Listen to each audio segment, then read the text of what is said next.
सो नमस्ते और आप सभी स्वागत है मेरे यूट्यूब वीडियो में। आई होप आप सभी अच्छे होंगे। आज है हमारा winter training arc episode number 5 और आज है हमारा बैक डे।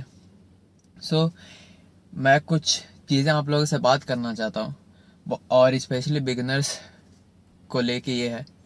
बहुत सारे बिगिनर्स जो जिम में आते हैं या फिर जो लोग नया नया ज्वाइन करते हैं, उनके मन में ये हमेशा कन्फ्यूजन रहता है कि बल्क करे कट करे, और वो सोचते हैं कि मैं कट कर लूँगा एकदम श्रेडेड दिखूँगा, जैसे मैं किसी को ऑनलाइन देखता हूँ किसी इन्फ्लुएंसर को, मैं वैसा ही दिखने लगूँगा अगर मैं अपना बॉडी फैट परसेंटेज कम करूँगा तो मैं उनसे बस यही बात कहता हूँ कि अभी तुमने नया नया जिम ज्वाइन किया है, अगर कट करोगे तुम्हारी बॉडी मसल मास नहीं है, कट करोगे एकदम स्किनी दिखने लगोगे।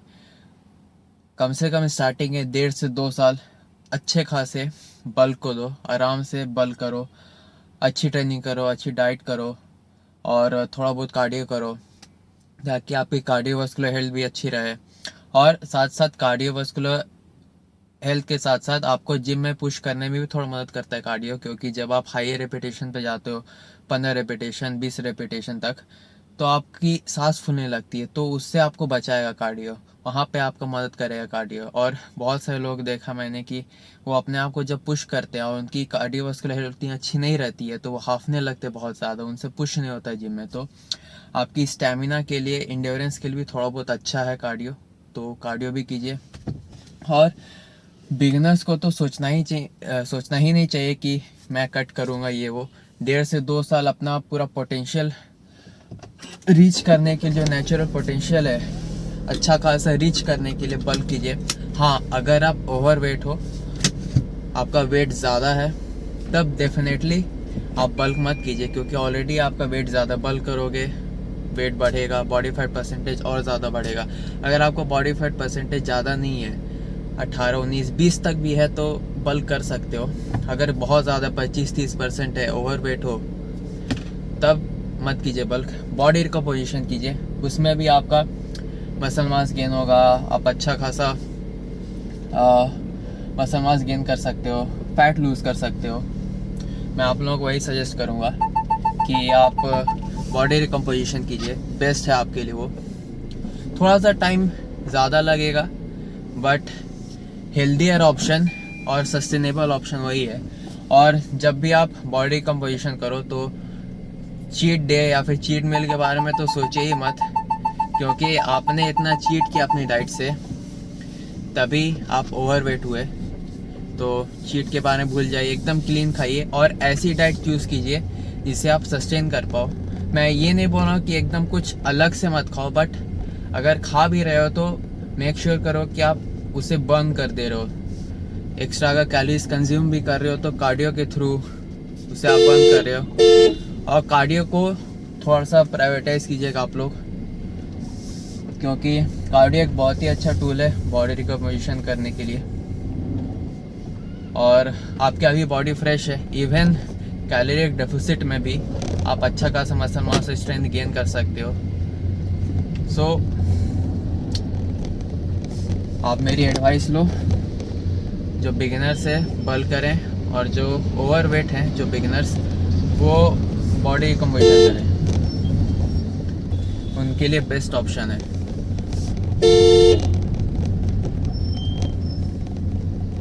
और जैसा आप लोगों को टाइटल से पता ही चल रहा होगा, विंटर ट्रेनिंग आर्क, मैं वेट नहीं कर सकता उन दिनों का जब मैं वापस से शर्ट पहनूंगा और टोपी लगा के जाऊंगा। वो भी एक बीन टाइप की टोपी होती है जो पीछे से लटकते रहती, वो टोपी मुझे बहुत पसंद है। मेरे पास एक बार मैंने वो टोपी खरीदी थी और एक ही टोपी मैं पिछले 3-4 सालों से पहन रहा हूँ हर विंटर, और मज़ा आता है वो पहनने में, काफ़ी अच्छा लगता है, कूल लगता है पहन के। मैं वेट नहीं कर सकता वापस से वो टोपी पहनना, शर्ट पहनने का। और सच बताओ तो बहुत टेम्पटिंग है। मैं बल्क खुद पर्सनली, लीन बल्क या फिर बल्क जो भी बोलो, मुझे बहुत पर्सनली पसंद है। मैं ये नहीं बोल रहा हूँ कि बल्क मत किया करो या फिर लीन बल्क मत करो, बट बहुत सारे लोगों के लिए क्या होता है कि लीन बल्क और बल्क कर लेते हैं, उसके बाद कट करने में उनका हालत ख़राब हो जाता है, क्योंकि कट भले उसमें टाइम कम लगता है, लेकिन वो एक थोड़ा सा कॉम्प्लिकेटेड प्रोसेस होता है। बहुत सारे लोगों को समझ में नहीं आता, बहुत सारे लोग कंफ्यूज रहते हैं। और बल्क क्या है कि चलिए हाँ, कैलोरी ज़्यादा कंज्यूम करना है, प्रोटीन इनफ चाहिए, बल्क का मतलब मेन यही है। लेकिन कट में ऐसा नहीं होता है। कट में बहुत सारी चीज़ें होती हैं जिनका आपको ध्यान रखना पड़ता है। और ट्रस्ट मी, किसी का भी कोई भी पहला दूसरा कट एकदम प्रॉपर सही नहीं होता है। वो या तो क्रैश डाइट करते हैं, कैलोरीज बहुत ज़्यादा कंज्यूम करेंगे और कंफ्यूज रहता है कि एग्जैक्टली करना क्या है। इसलिए मैं सजेस्ट नहीं करता हूँ किसी को कि बल्क करो। मेजॉरिटी ऑफ द लोग लीन बल्क कर ही नहीं पाते, वो डर्टी बल्किंग पे चले जाते हैं। क्योंकि ऑब्वियसली साल भर कोई एक ही डाइट फॉलो नहीं करेगा। फैमिली के साथ बाहर जाओगे, दोस्तों के साथ बाहर जाओ, कुछ ना कुछ तो खाओगे ही, और कहीं ना कहीं आपको बहुत बड़े सरप्लस में वो डाल देता है। तो ऑब्वियसली वो लीन बल्क के वजह बल्क पे चला जाता है। फिर लोग सोचते हैं अरे बल्क पे तो मैं ऑलरेडी हूँ, और फिर उसे एज ए एक्सक्यूज़ यूज़ करने लगते हैं, और कुछ भी अपने मन का खाने का। सो मैं वो सजेस्ट नहीं करता कि आप बल्क करो। मैं इसलिए ज़्यादातर लोगों को बोलता हूँ मेंटेनेंस कैलोरीज पे खाओ और इनफ प्रोटीन खाओ। और अगर आपको ज़्यादा समय नहीं हुआ है करते हुए जिम या फिर वेट ट्रेनिंग, तो ऑब्वियसली आप अच्छा खासा मसल मास गेन कर सकते हो मेंटेनेंस पे भी। सो टेम्पटिंग तो है कि बल्क करना, और सच बताओ तो मुझे मन है बल्क करने का, बट पिछले 1.5-2 साल मैंने अपने आप को बहुत पुश किया है और अभी उस जोन पे नहीं हुआ कि मैं बल्क करूं। I want to look good shirtless. So anyways, चलते हैं, स्टार्ट करते हैं अपना आज का बैक का workout.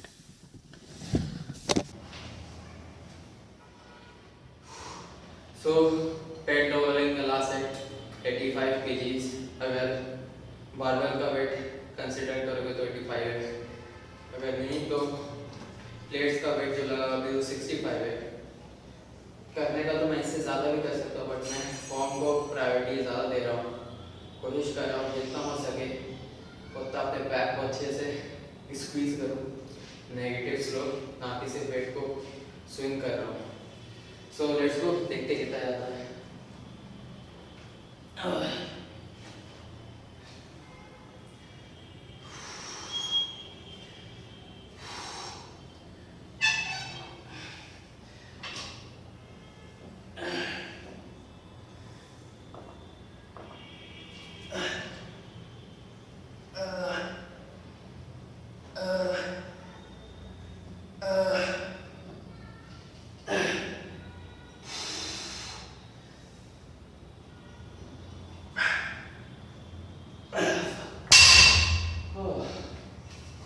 So bent over rowing done.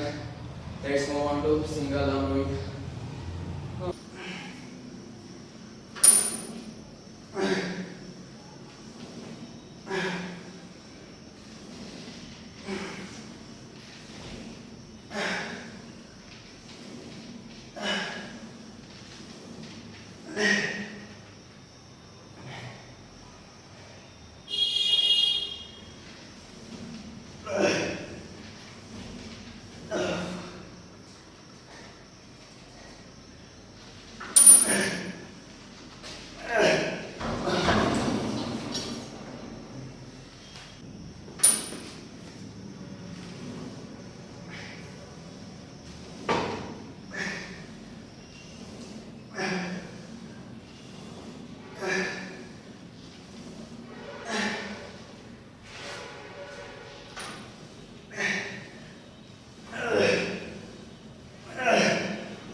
So a little voice over, क्योंकि जिम में म्यूज़िक बजने लगा था तो मुझे वो ऑडियो हटाना पड़ा, क्योंकि मैं नहीं चाहता कि कोई भी कॉपीराइट का इशू आए।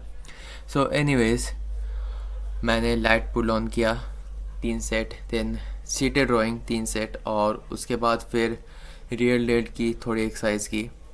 और जितनी भी एक्सरसाइज मैं करता हूँ बैक की, सभी एक्सरसाइजों में एक चीज़ कॉमन रहता है, वो होता है पीक कॉन्ट्रैक्शन पे 1 सेकेंड का होल्ड।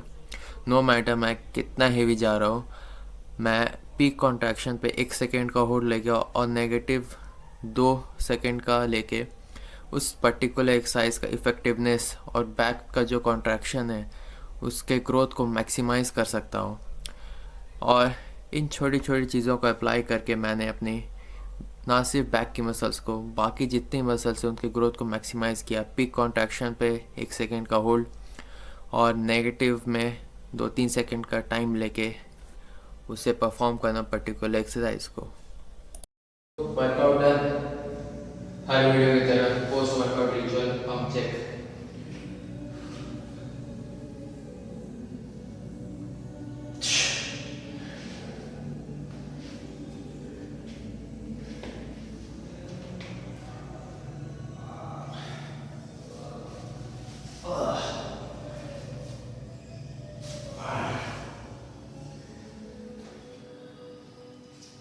लेट्स सी कैसा दिखता है बैक।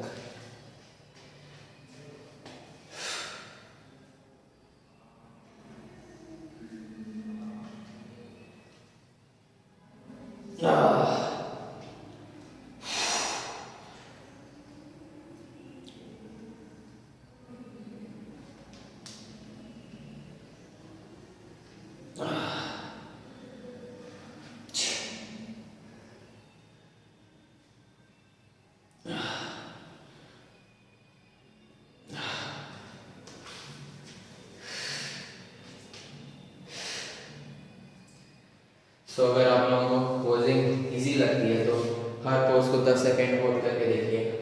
और मैं सच बता रहा हूँ, 3-4 पोज के बाद आपकी हालत टाइट होने लगेगी, क्योंकि पोजिंग बहुत हार्ड होता है। 1-2 सेकेंड के लिए तो कोई होल्ड कर सकता है, 10-10 सेकेंड 15-15 सेकेंड होल्ड करके करना बहुत मुश्किल काम है। सो कंडीशन काफ़ी सही है अभी भी।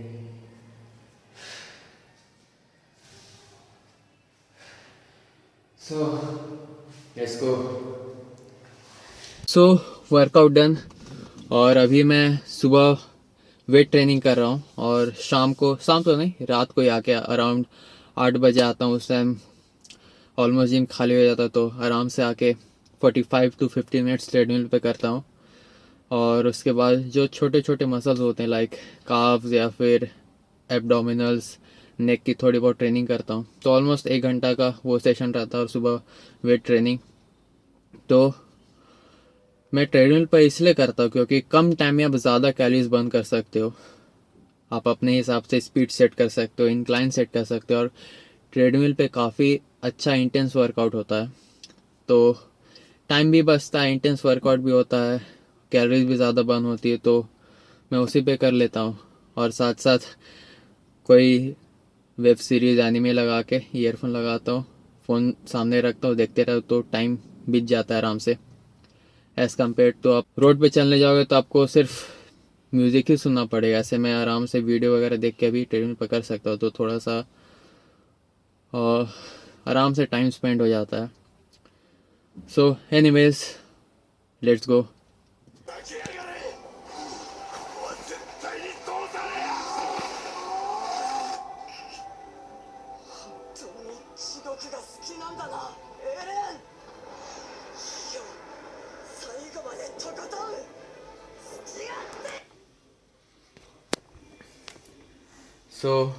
10-year long journey has finally come to an end. Attack on Titan का फाइनल पार्ट आ चुका है, and to be very honest, इस पर्टिकुलर पार्ट में सबसे फेवरेट जो मुझे कैरेक्टर लगा वो राइनर था। भाई क्या लड़ा है वो बंदा, कौन कौन से मूव उसने नहीं किए। ड्रॉप किक मार रहा है, टैकल कर रहा है, स्लैम मार रहा है, मैन उसने अलग लेवल पे फाइट की है। और जब जब वो फाइट कर रहा था, गूज़बम्स आ रहे थे लिटरली मुझे। मैन, मेरे लिए ये एक बहुत लंबी जर्नी रही अटैक ऑन टाइटन की। 2013 से मैं देख रहा हूँ अटैक ऑन टाइटन, और आज फाइनली ख़त्म हो रहा है 2023 में। 10 साल ऑलमोस्ट। बहुत सारे लोगों के लिए शायद 2 या 3 साल रहे होंगे जब से उन्होंने अटैक ऑन टाइटन के बारे में जाना देखा, बट मेरे लिए पर्सनली एक काफ़ी इमोशनल मोमेंट है, क्योंकि मैं इसे कंटिन्यूसली फॉलो करते आ रहा हूँ इतने सालों से। तो 10 सालों के बाद ये ख़त्म हो रहा है। और मुझे आज भी याद है, जब मैंने पहले सीज़न देखा था अटैक ऑन टाइटन का, 2013 में आया था। उस टाइम मुझे नहीं लगा था कि अटैक ऑन टाइटन इतना बड़ा एनीमे बन जाएगा, इसकी पॉपुलैरिटी इतनी हो जाएगी। और आज के टाइम में जिसे पूछो, हर कोई इसके बारे में जानता है, हर कोई इसे मास्टरपीस बुलाता है, जो कि एक्चुअली में ये है। सो या और अगर आप लोगों ने अभी तक अटैक ऑन टाइटन नहीं देखा तो इसे प्लीज़ जाके देखिए। और मैंने बहुत सारे एनिमेज देखे, फ्रॉम नारुतो, वन पीस, बहुत सारे, मतलब आप नाम लीजिए, मैंने देखा है। अगर किसी की स्टोरी सबसे ज़्यादा मतलब सस्पेंसफुल और अमेजिंग है तो अटैक ऑन टाइटन की है। मे भी शायद इसमें वो सारी चीज़ें नहीं होंगी जो शायद नारुतो या वन पीस में होंगी, बट इसकी स्टोरी जो है वो मतलब वो अपने आप में एक मास्टरपीस है। इसकी जैसी स्टोरी किसी की नहीं है। सो एनीवेज, मैं इंजॉय करता हूँ बाकी के अपने इस एपिसोड को। तब तक के लिए आप अपना ख्याल रखें, अच्छी ट्रेनिंग लें, अच्छी डाइट लें, और मैं मिलता हूँ आप लोगों से अपनी अगली वीडियो में। तब तक के लिए साइनिंग ऑफ।